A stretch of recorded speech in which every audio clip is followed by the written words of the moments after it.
السلام عليكم يا متابعين، رجعنا لكم بمقطع جديد. قناة ملاك ماسك. وقبل بداية المقطع ايش نقول؟ لا تنسوا تعطونا اللايك واشتراك وفعلوا زر التنبيهات. واليوم ايش عندنا؟ اليوم عندنا يا متابعين أفضل وصفة وأفضل طريقة لصناعة الكيك من يد ملاك القمر. قبل ما تحطوا خليط الكيك ب20 دقيقة تشغل الفرن على درجة 150 من تحت والمروحة. والآن ملاك حتبدأ تحط المكونات فوق بعض. يلا ملاك. هنا عندنا 2.5 كاس دقيق أبيض، 4 حبات بيض بدرجة حرارة الغرفة، وهنا رشة ملح، ظرفين بيكنج باودر، سكر كاس إلا ربع، وعندنا هنا عصرة ليمون، وهنا كاسة حليب، والزيت كاس إلا ربع. نحط البيض في العجانة عشان نخلطه، ونخلي البيض إلين ما يصير لونه أبيض يتخلط على أعلى سرعة في العجانة. الآن بنحط المكونات الجافة، 2.5 كاس دقيق أبيض، هنحط عليهم 20 جرام من البيكنج باودر. يلا ملاك افتحيهم. ايوه تبي.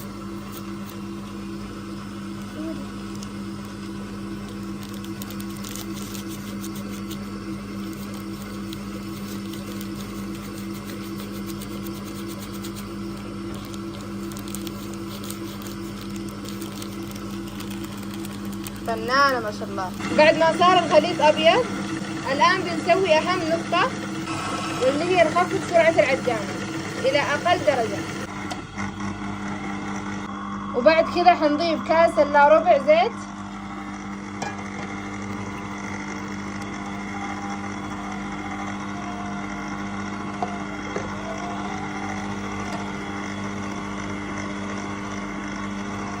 نخلي الخليط يتمازج بهذا الشكل، وكذا الخليط يكون تمازج. والآن نحط كاسة حليب.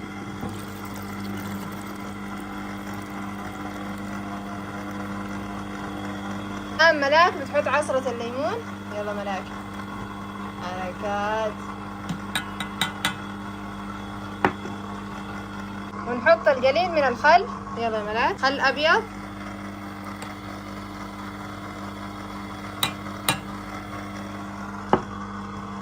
الآن نضيف المواد الجافة مع هذا الخليط السائل. يلا يا ملاكي شوي شوي. نحط الملح، رشة من الملح. يلا حطي.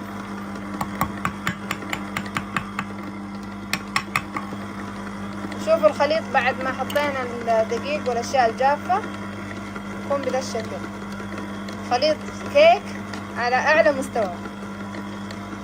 والآن يا متابعين نطفي الخليط ونحطه في الصينية. يا سلام يا ملاك يا خبيرة. والآن نوزع الخليط على كامل الصينية بهذا الشكل.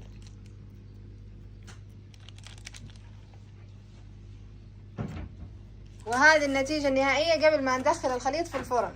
والآن نحط الكيك في الفرن، ولازم الكيكة ما نقفل عليها قبل 30 دقيقة، إما 30 أو فوق.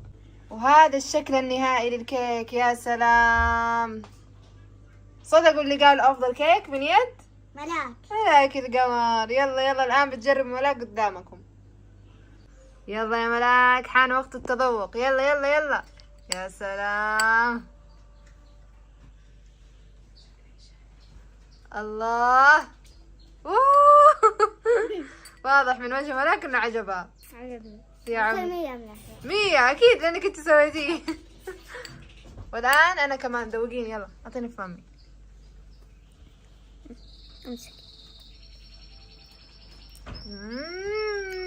يمي يمي مرة لذيذ. تسلم يدك يا ملاك. الله يسلمك. والآن يا متابعين بما إنه نحن سوينا كيك، فقلنا أنا وملاك نتحدى بعض ونرسم أحلى كيك، وكل واحدة تحاول ترسم أفضل رسمة. أنا أفضل. أنت أنا أفضل. أنا في مخي دحين الرسمة. يا سلام، جهز الرسمة من بدري وإن شاء الله تفوز بالتحدي. ويلا نبدأ. هنا عندنا الألوان. يا سلام، عندنا ورقتين، وملاك بدأت من قبلي. نجيب، أنا بسويها كيكة بالشوكولات.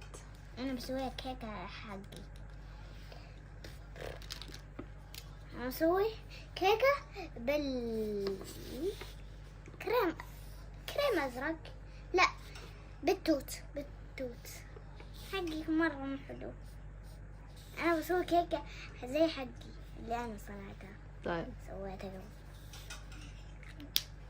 قبل. انا بسوي قالب كيك، فعشان كذا سويته دائري ومع مستطيل. كمان صغير. ليه ما سويتي كبير؟ أنا سويت كبير.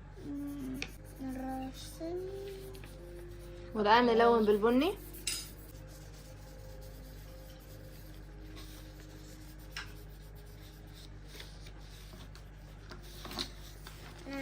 دحين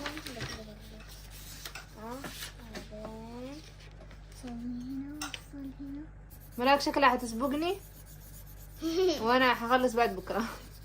خليني اخلص بسرعة، ولما نخلص الرسمة يا متابعين انتوا حتكونوا الحكم وحتقيمونا مين احلى رسمة. تخليها كيكة بالشوكليت والفراولة، ايش رايكم يا متابعين؟ ان شاء الله يطلع حلو. أنا خلصت تقريبا، بس باقي. والله ملاك شكلها كيكتها حلوة. قربي كيكتك كذا ما هي مبينة.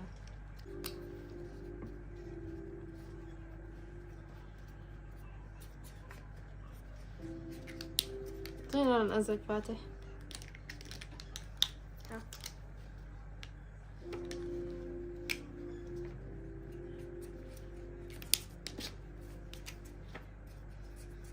سويت زي حق كذا سكين كويس.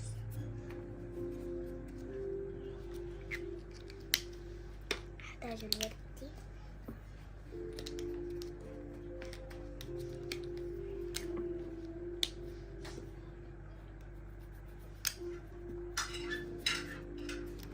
فين البرتقالي؟ هاتي احمر. برتقالي. هاتي احمر.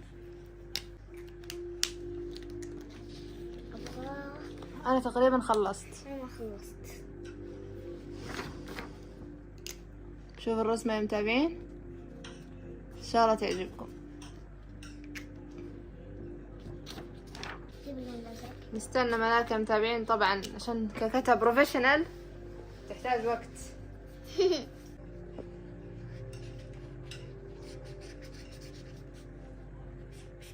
خلصتي؟ تقريبا ايوه. يلا نوري المتابعين كذا. يا سلام، قولوا بصراحة يا متابعين مين أحلى؟ أنا أحس حق ملاك أحلى. كذا كذا كذا عشان كذا. أنا هذا الكيك. أيوه، وهذه كيكتي وهذه كيكة ملاك.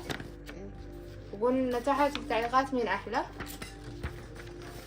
أنا حقي سويته بنكهة التوت الأزرق.